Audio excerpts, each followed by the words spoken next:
বাংলাদেশটা একটা সন্ত্রাসমুক্ত, মাদকমুক্ত, দুর্নীতিমুক্ত বাংলাদেশ, যেটা আমরা স্বপ্ন দেখেছি দীর্ঘদিন।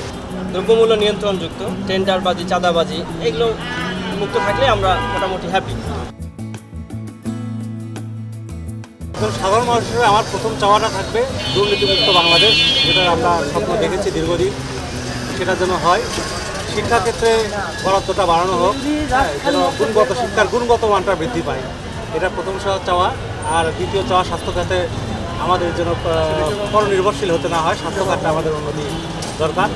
ব্যাংকিং সেক্টর যেটা আছে সেটা যেন অবশ্যই রাজনৈতিক প্রভাবমুক্ত থাকে, স্বচ্ছভাবে দেশটা পরিচালনা হয়। সর্বোপরি আমাদের দেশটা যেন খুব একদম পরিচ্ছন্নভাবে, দুর্নীতিমুক্তভাবে এবং বিচার বিভাগের স্বাধীনতা এই জিনিসগুলো থাকে এবং দেশটা যেন ভালোভাবে এগিয়ে যায়। আমি মনে করি এক্ষেত্রে কর্মসংস্থান বৃদ্ধিটা করতে হবে। হ্যাঁ, এই যে শুধুমাত্র রিক্সা ভ্যান চালিয়ে এটাকে এভাবে হয় না আসলে।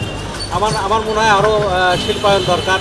হ্যাঁ, অনেক আমাদের মনে হয় যে শিল্প কারখানা, পোশাক কারখানা বা যেটাই হোক, এইভাবে বিভিন্ন ক্ষেত্রে নতুন নতুন আরও সেক্টর উদ্ভাবনের মাধ্যমে, যেটা সারা বিশ্বের সঙ্গে তাল মিলিয়ে চলে, আমাদের যেন এই মানে কর্মসংস্থানের যে ইয়েটা রয়েছে সেটা যেন বৃদ্ধি পায়। এছাড়া আরেকটা বিষয় আছে, আমাদের দেশ থেকে বহু মানুষ প্রতি বছর আপনার বিদেশে যাচ্ছে, তাদের হচ্ছে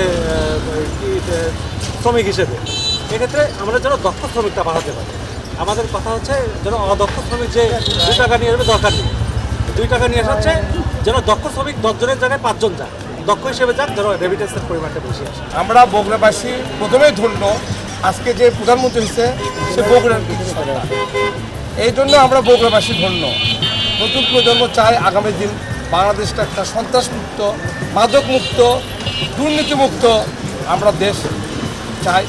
আমরা তারেক রহমানের কাছে এটাই আমাদের বগুড়াবাসীর প্রত্যাশা একটাই থাকবে যে দেশে দুর্নীতিমুক্ত একটা দেশ, দ্রব্যমূল্য নিয়ন্ত্রণযুক্ত, টেন্ডারবাজি, চাঁদাবাজি এগুলো মুক্ত থাকলে আমরা মোটামুটি হ্যাপি। যে কোনো একটা দেশে যে সরকারই থাক না কেন, তাদের কাছে প্রত্যাশা একটাই যে তারা যেন দেশটাকে সুশৃঙ্খলভাবে সবাই মিলেমিশে চালাতে পারে।